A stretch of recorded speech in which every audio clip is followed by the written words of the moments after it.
Geneviève et bienvenue à cette nouvelle capsule pour mon livre À l'épicerie sans stress. La prochaine section qu'on retrouve généralement après les légumes et les fruits, ce sont les charcuteries. Qu'on parle de jambon, qu'on parle de salami, de simili-poulet, de dinde tranchée, bref, on les utilise beaucoup les charcuteries dans les sandwichs, hein, c'est rapide, c'est une source de protéines que la plupart des gens utilisent, on n'a même pas besoin de la cuisiner. Alors, malheureusement, les charcuteries, bon, on le sait bien, c'est pas le produit qui est le moins transformé. Hein? Il y a beaucoup de sel ou de sodium dans les charcuteries, qu'on parle de jambon ou de dinde. C'est pas toutes les charcuteries qui sont grasses. C'est sûr qu'une dinde tranchée, ce n'est pas gras comparativement à un pepperoni, par exemple.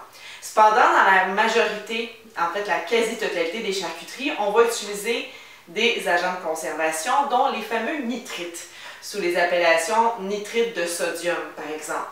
Et les nitrites, bien, vous savez qu'on en retrouve pas juste dans les charcuteries, on en retrouve naturellement dans la nature. Dans les sols, il y a des nitrates ou des nitrites, c'est une autre forme de ce composé-là.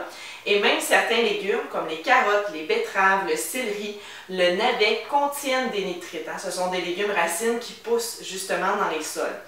Et donc, les nitrates ou les nitrites ne sont pas nocifs en soi, parce que si je viens à vous dire que les carottes, c'est pas bon pour la santé parce que ça contient des nitrates, ah ben là, on est mal parti. Alors, c'est tout faux.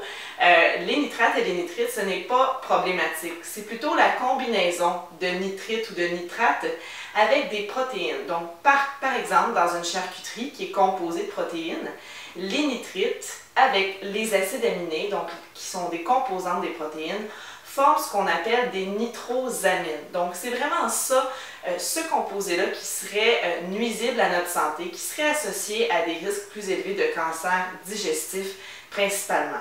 Ce qu'on sait par contre, c'est que la vitamine C ou l'acide ascorbique qui est souvent ajouté dans les charcuteries va probablement réduire la quantité de nitrosamines à l'intérieur de notre corps, donc probablement moins nuire à notre santé qu'on pourrait le penser. Cela dit, quand on regarde les études, on le sait, la consommation de charcuterie est associée à des risques plus élevés de cancer, principalement de l'estomac, du côlon, donc tout ce qui est cancer du tube digestif.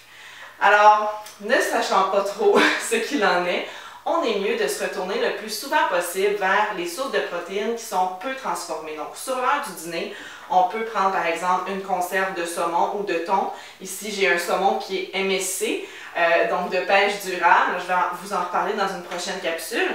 Ou encore, les œufs. C'est tellement pas cher. On fait cuire des œufs à la coque, on en a pour le reste de la semaine. On met ça dans nos sandwichs et c'est beaucoup moins dispendieux que les charcuteries et tout aussi simple à apprêter. Alors, c'était Geneviève pour une capsule à propos des charcuteries. Hein? Si vous voulez en savoir plus, allez dans mon livre À l'épicerie sans stress. Vous allez découvrir une foule d'informations pour vous éclairer sur vos choix de charcuterie à l'épicerie. Ciao!